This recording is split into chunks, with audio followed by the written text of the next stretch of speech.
que diz: não terás outros deuses além de mim. Ponto. Esse é o primeiro mandamento. Não terás outros deuses além de mim. O segundo mandamento, versículo 8: não farás para ti nenhum ídolo, nenhuma imagem de qualquer coisa no céu, na terra ou nas águas debaixo da terra. Não te prostrarás diante deles, nem lhes prestarás culto, porque eu, o Senhor, o teu Deus, sou Deus zeloso. Para aí, olha para cá. Vamos lá. Nós temos os dois primeiros mandamentos que tratam da mesma coisa. Qual coisa? Idolatria. Os dois primeiros mandamentos do Decálogo falam sobre idolatria. Perceba que o primeiro mandamento, ele fala de uma idolatria sem ídolo, sem imagem. Daqui a pouco eu falo sobre isso. Enquanto que o segundo mandamento, ele fala da idolatria através da imagem, através da escultura, através do ídolo. Então, fala-se sobre idolatria com ou sem imagem. Ok? Aí, nós precisamos entender quais eram as implicações desses dois mandamentos para aquela geração. A geração de Moisés. Vamos lá. Primeira coisa que a gente precisa entender é que aquela geração havia sido influenciada pela cultura religiosa egípcia. É isso. Lembra da semana passada? 400 anos vivendo num lugar que é marcado pela idolatria, pela adoração a muitas divindades. Eles haviam perdido o referencial. Adorava-se o Deus do vovô Abraão, mas também adorava o Deus Sol, a principal divindade do Egito, conhecido como Deus Ra. Adorava-se, ou prestava-se culto ao faraó, porque faraó era considerado filho do Deus Sol, portanto uma divindade também. Adorava-se o rio Nilo, entendendo-se que o rio Nilo também era uma divindade.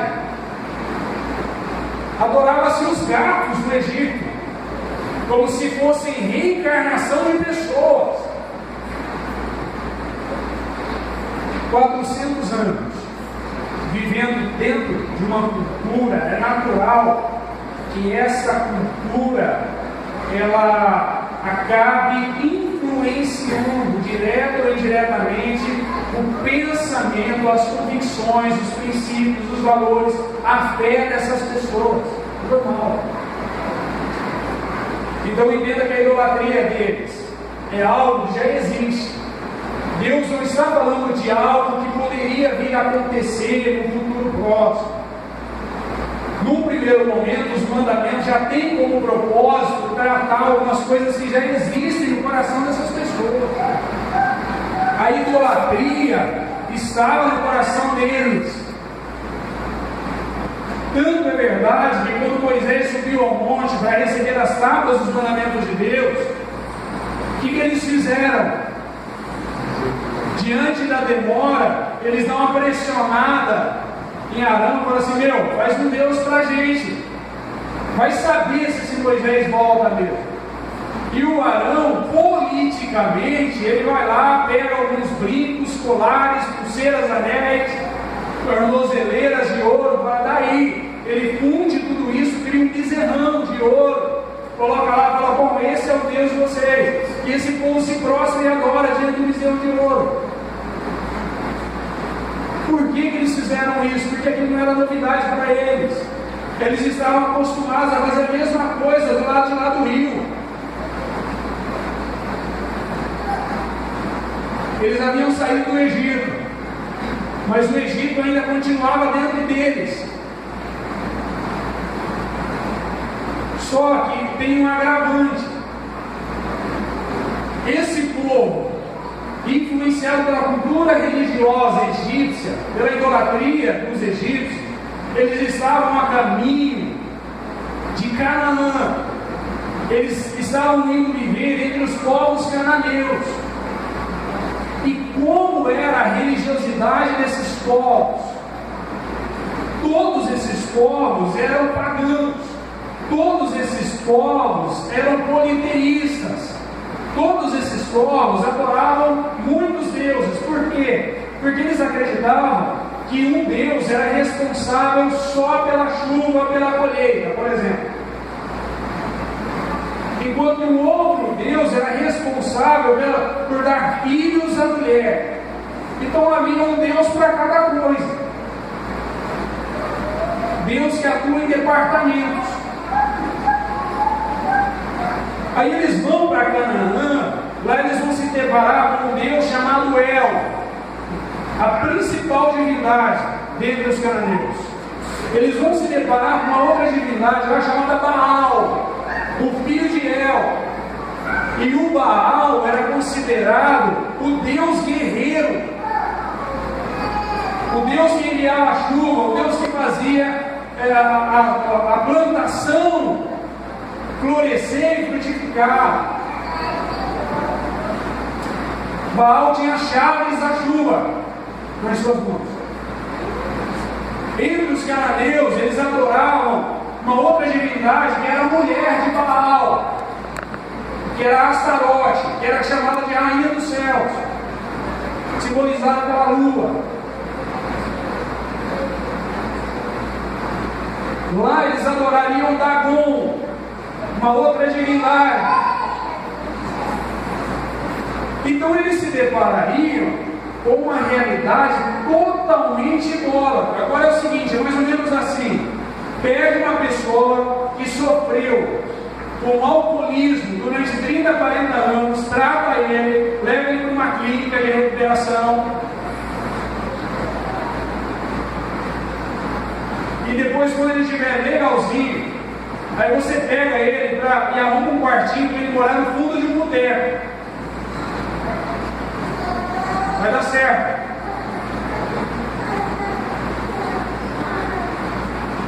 Entende a preocupação de Deus? A idolatria está lá, no coração dessa gente, na mente dessa gente.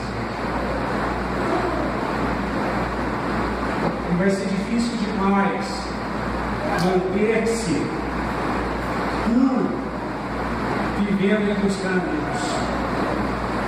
É muito tentador ter muitos deuses, um só, mas eles têm vários. Por que só a gente tem que ter um só? Se é possível ter vários deuses. É tentador demais você adorar algo que é visível, palpável. É complicado adorar um ser que você nunca viu, e você nem sequer consegue imaginar a sua estrutura física. É muito mais fácil e tentador adorar algo visível. Muito mais. E essas divindades todas eram representadas por estátuas, ídolos, imagens de madeira, de pedra, de ouro, de prata.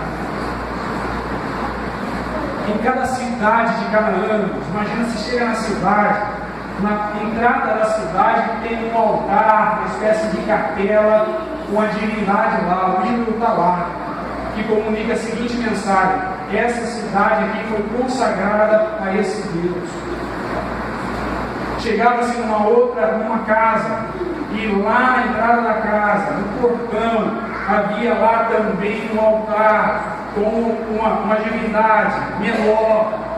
Então quem chegava nessa casa entendia: essa casa aqui pertence à divindade X.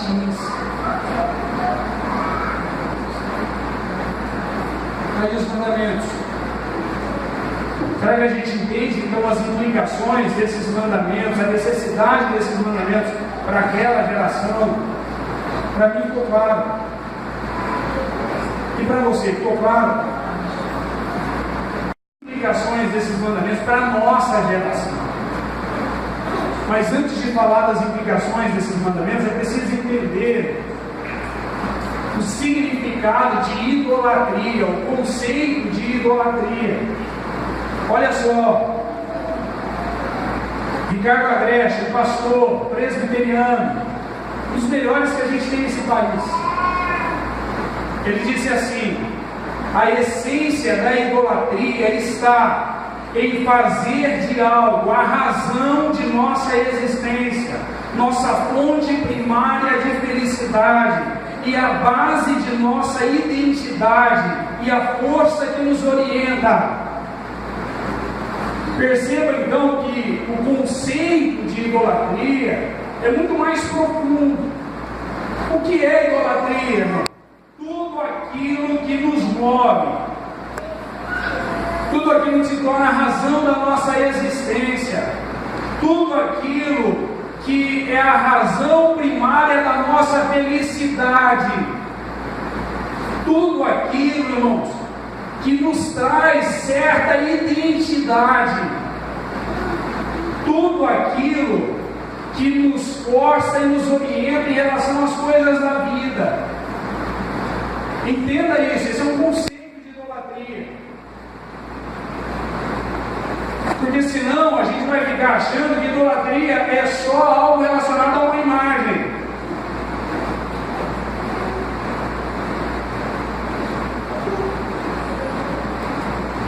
Uma outra definição de um outro teólogo, o D.A. Carson: idolatria, ou a idolatria, não exige alguma pequena imagem feita de pedra, barro, cerâmica, ou uma imagem gigante de um Deus esculpida em uma montanha. Preste atenção. Preste atenção nisso aqui. Idolatria, negrito, é qualquer coisa e tudo que toma o lugar de Deus. Qualquer coisa e tudo que toma o lugar de Deus, que me faz tentar achar minha identidade e lugar no universo por apelar a algo ou a alguém e não a Deus. Entendemos isso?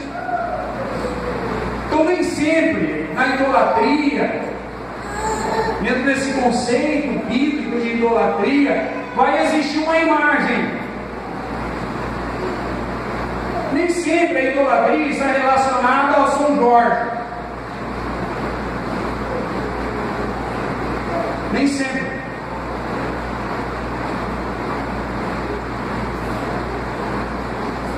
Existem outros deuses, entendam, deuses que seduzem e arrebatam o coração da nossa geração.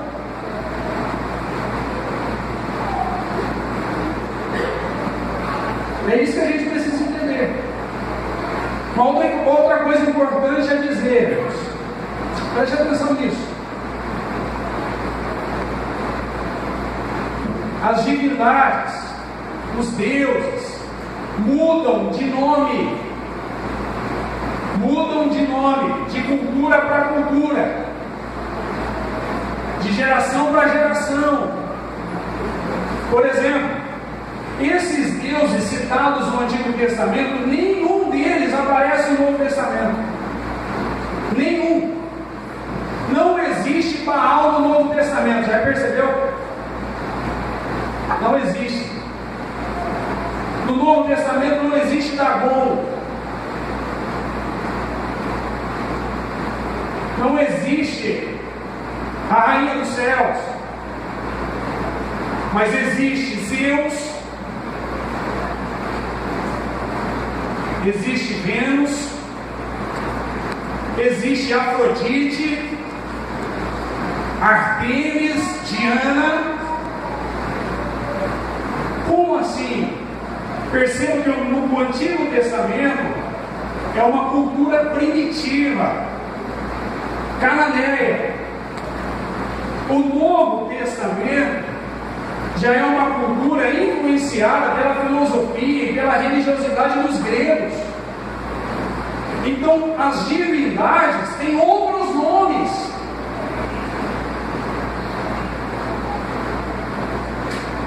Mas a ideia é a mesma. O propósito é o mesmo. O ídolo, a imagem, como uma representação de um Deus a ser adorado, é o mesmo. Então muda-se os nomes das divindades diante da cultura, das gerações, mas o mandamento é o mesmo. Paulo chega em Atenas e diz o texto bíblico que ele ficou assombrado com o que ele viu, indignado, porque havia tantos altares às divindades que ele nunca tinha visto nada igual antes.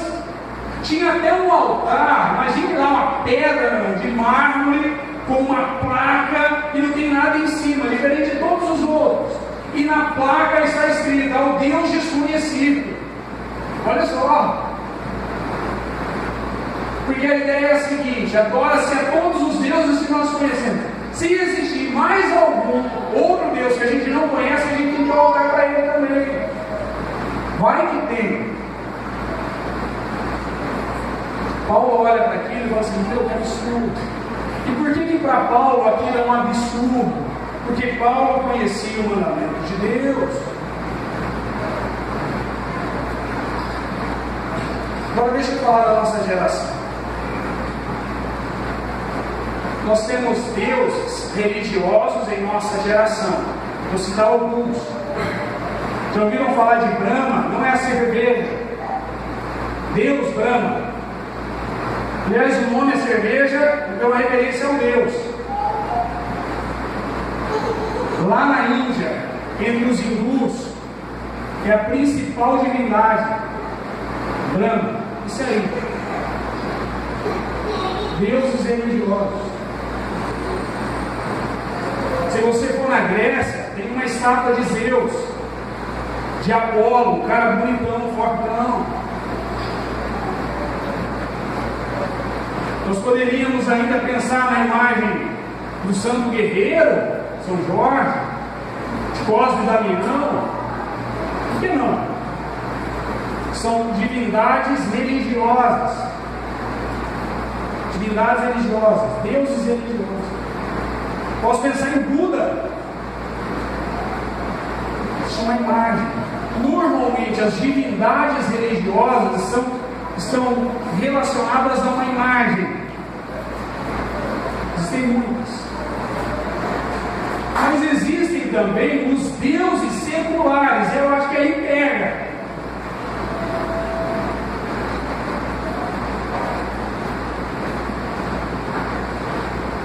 Tem pessoa que nunca adorou Brahma, que nem sabe que Brahma existe, mas ela tem um outro problema na vida dela.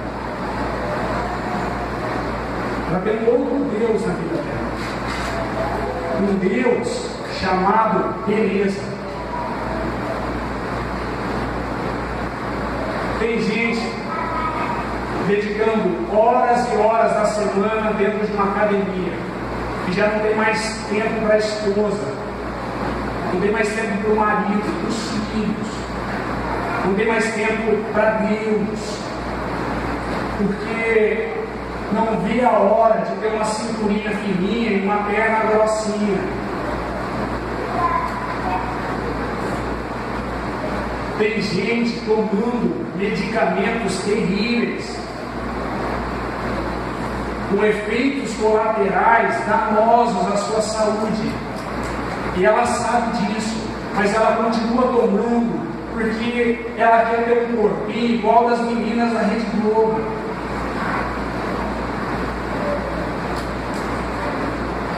Não é religioso, é secular, mas é idolatria. Lembra o conceito de idolatria? Idolatria é tudo aquilo que se torna a razão da nossa existência, da nossa felicidade, do nosso bem-estar. Tem gente que nunca adorou Buda, Mas ele tem um outro Deus na vida dele chamado dinheiro. Dinheiro. Ele vive em função de ganhar dinheiro. Ele tem 2, 3 empregos. Está pensando em arrumar o quarto. E ele reclama que ele não tem tempo. Ele diz que o tempo é pouco. Ele não consegue enxergar que não é o tempo que é pouco. Os empregos eles são muitos.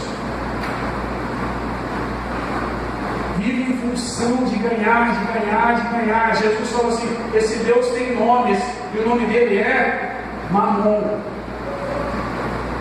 Mas vai dizer para essa pessoa que ela é idólatra, ela briga contigo.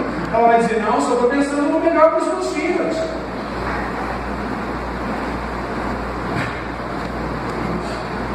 Tem um outro Deus. A pessoa trabalha a semana inteira pensando no final de semana, porque ela quer curtir, ela quer beber a outra Brahma, não Deus Brahma, a outra Brahma. Quer comer churrasco, quer pegar as meninas, ele quer curtir. Todo o dinheiro dele é para curtir. Ele até vai à igreja, mas a igreja não tem o mesmo significado na vida dele que as festas. Aliás, o final de semana dele começa na quinta-noite. Olha só. Vai me dizer que isso não é idolatria? Viver em função do prazer, do divertimento? O problema, irmãos, repito, é que a gente sempre pensa em idolatria relacionada a uma imagem. E o cara que mata por causa do time de futebol, o que você acha? Acha que isso é o quê? Além de insanidade. Quer saber se você é um idólatra relacionado ao seu time de futebol? Fazer algumas perguntas e você pensa. Quando você está assistindo o teu time jogar, você fica com vontade de xingar a mãe do juiz?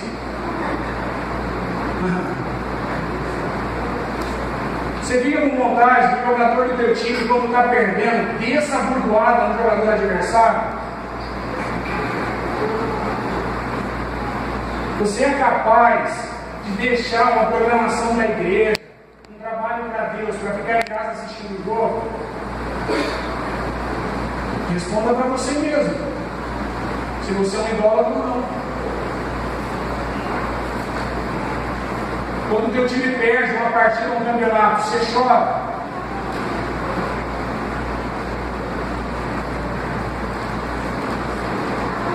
Pensa nisso. Qualquer coisa pode se tornar um Deus na vida de um homem, de uma mulher. Desde o corpo, o coxinho, o time do futebol, a cerveja, o churrasco, a balada, a conta do Banco do Brasil, carro. Pois é. Tudo isso pode se tornar um Deus na vida de você. Deuses seculares. Talvez você esteja aí pensando em outras coisas ainda. Então, tem mais isso, é aí. Um filho, quem sabe? A namorada. O lar dela de jeito nenhum. Ou talvez você esteja pensando assim: pastor, eu nunca tinha pensado nisso. Mas pensa. O mandamento está aí: não terás outros deuses diante de mim, não farás para ti imagem de escultura, não se prostrará diante dela, e não te prestará culto. O mandamento é esse. Agora, diante dessas reflexões, irmãos, pergunte, questione: quantos deuses existem na vida de algumas pessoas que você conhece? Quantos deuses existem na tua vida? Na minha vida? Quantos? Quantas divindades? Quando o mandamento diz: não terás outros deuses além de mim. O que fazer, irmãos, diante dessa cultura idólatra em que vivemos? O que fazer? Primeiro, façamos como os cristãos de Tessalônica. Os cristãos de Tessalônica, quando receberam o Evangelho, eles se voltaram para Deus, deixando os ídolos, a fim de servir ao Deus vivo e verdadeiro. Trocou de Deus, deixou todos os deuses, todos. Eles eram idólatras, pagãos, viviam na cultura greco-romana. Mas quando eles recebem o Evangelho pregado a eles pelo apóstolo Paulo, eles se voltam para Deus. Eles deixam os ídolos, a fim de servir ao Deus vivo e verdadeiro. Preste atenção na expressão, ao Deus vivo e verdadeiro. Isso significa que todas aquelas divindades, aquele panteão, aquilo lá era mentira. Eles entenderam que aquelas divindades não passavam de gesso, de pedra, de madeira, fruto da habilidade da mão de alguém. Eles deixaram tudo aquilo para servir ao único Deus vivo. Por que é vivo? Porque os outros têm boca, mas não fala, tem mão, mas não pega, tem ouvido, mas não ouve. Você pode até orar a ele ou a ela, mas nada irá fazer por você. Agora o Deus vivo e verdadeiro, ele tem boca e fala, tem ouvido e ouve. Por isso você pode orar, por isso que ele fala contigo. Ele tem mão e pé para te socorrer nos momentos difíceis da tua vida. Deus vivo e verdadeiro. Sai os deuses, os ídolos falsos, entra só o Deus vivo e verdadeiro. Amém? Façamos como os cristãos de Tessalônica. Existe uma cultura aí fora, um shopping center de divindades. Você pode escolher qual você quer, mas escolha ficar só com o Deus vivo e verdadeiro. Amém? Só com ele te basta. Outra coisa, façamos como o Senhor Jesus, irmãos. Então, diante dessa cultura idólatra no qual vivemos, façamos como o Senhor Jesus. Satanás se apresentou a Jesus, o levou a um lugar alto, mostrou todos os reinos da terra, todas as riquezas do mundo, e disse assim a ele: se você dobrar o joelho diante de mim e me adorar, eu te dou tudo. Está vendo? Tudo você vai ter.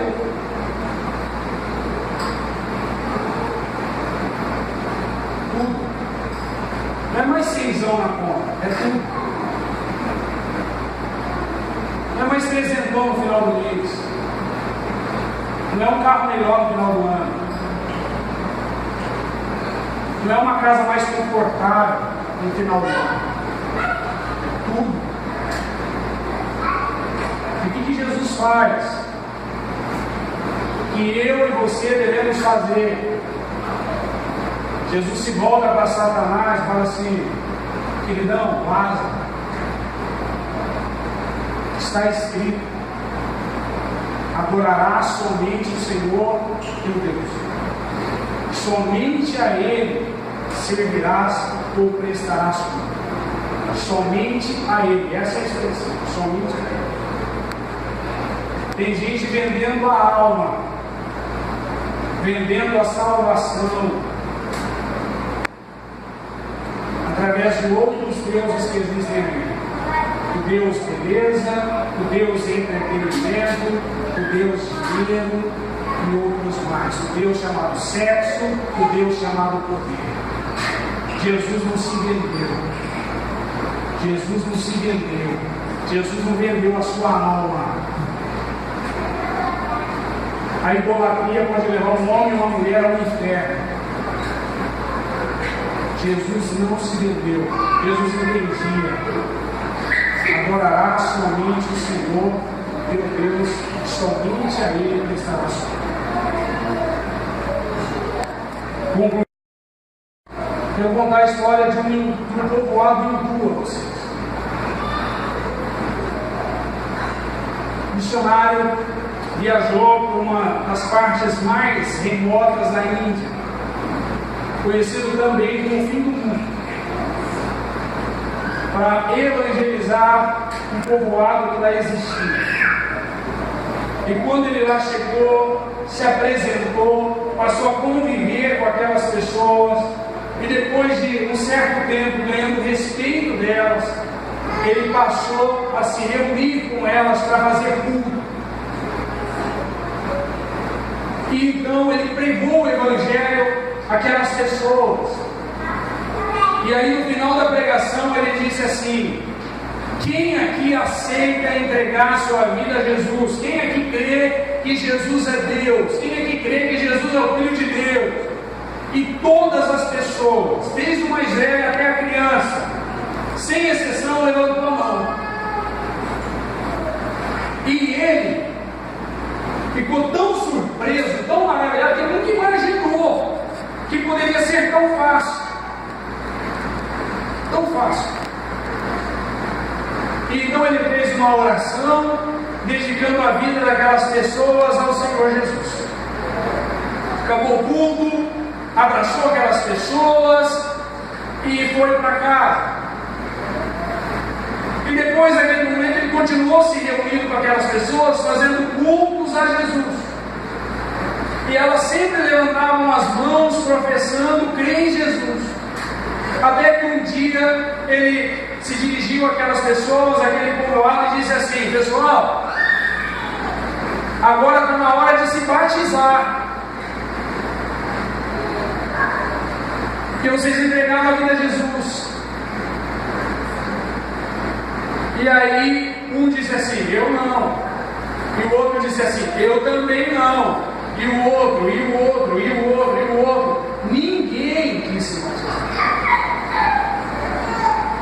E aí ele ficou tão frustrado, tão decepcionado, sem entender o que estava acontecendo com aquelas pessoas.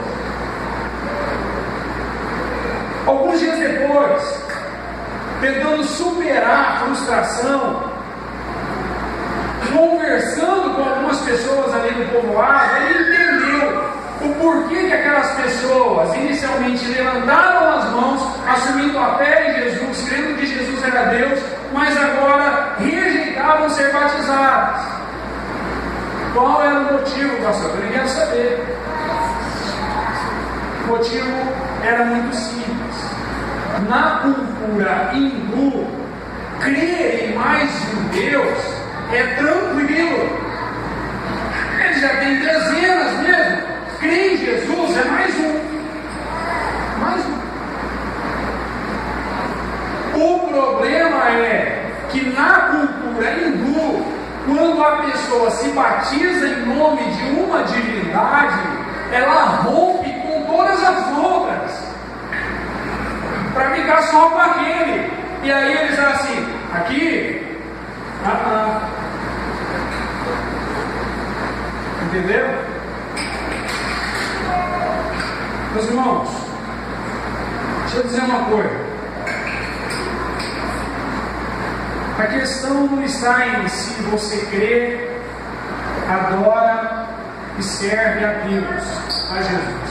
A questão não é essa. A questão é: se você e eu cremos, adoramos e servimos somente a Deus. Se a gente rompeu com todos os outros. Essa é a questão. Essa é a questão. Você tem coragem com os deuses religiosos, seculares da tua vida? Tem coragem de ficar só com o Deus vivo e verdadeiro? Deixa eu te falar uma coisa. para aqueles que possuem os seus deuses religiosos.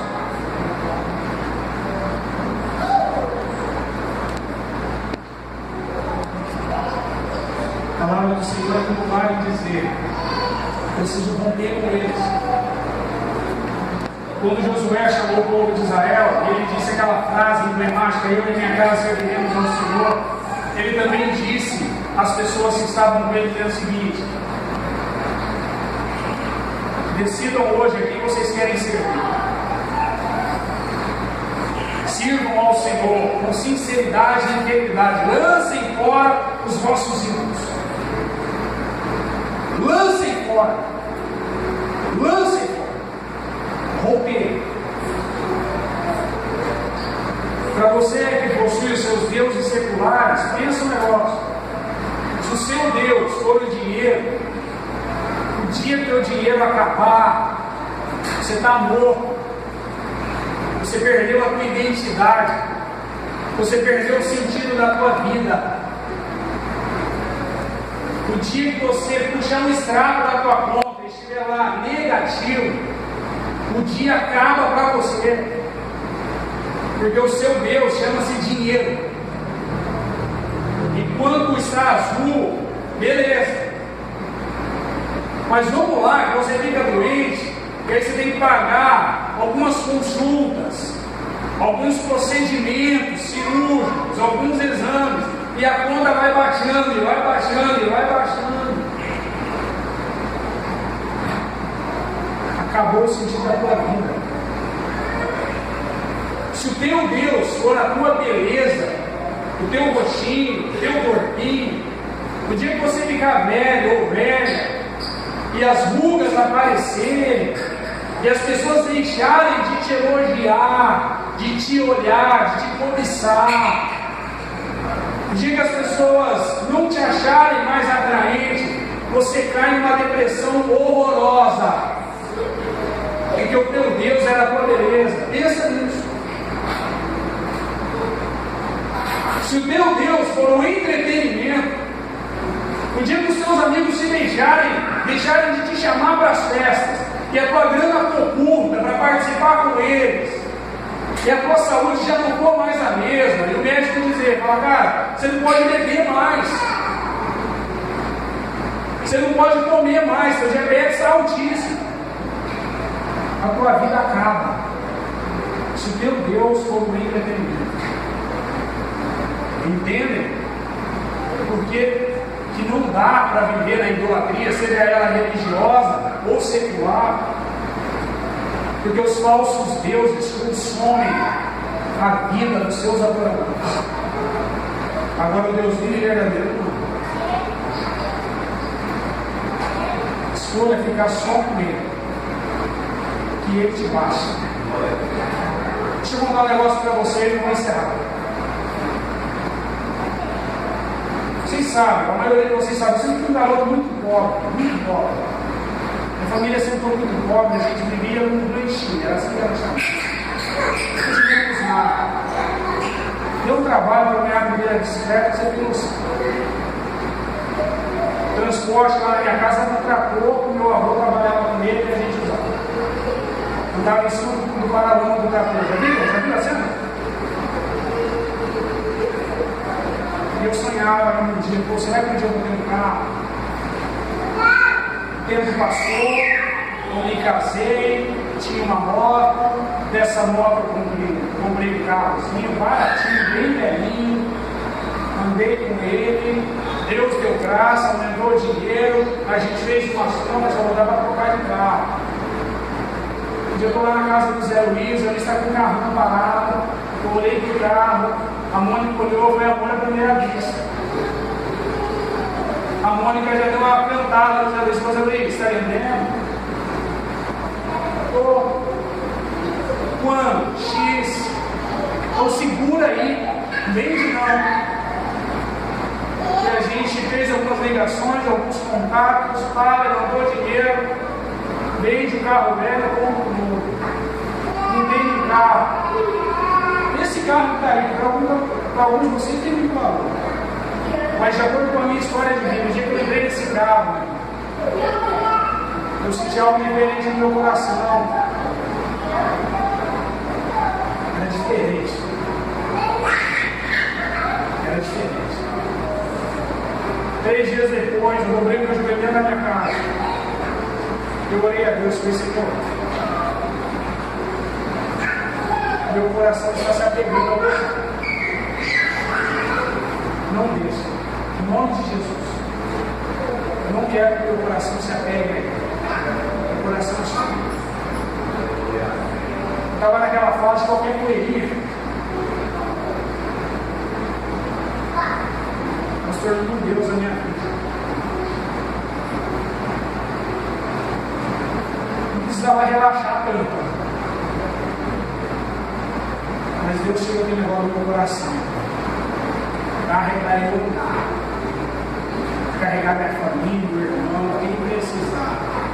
Saco de mandioca, laranja, Bíblia, o que for. Para me servir. Eu não irei servir. Entende? Estou usando um exemplo meu, para que você olhe para a tua vida e pense nas coisas que existem aí. É só Deus sabe. Vamos ficar em pé, vamos encerrando por hoje. Com a graça de Deus.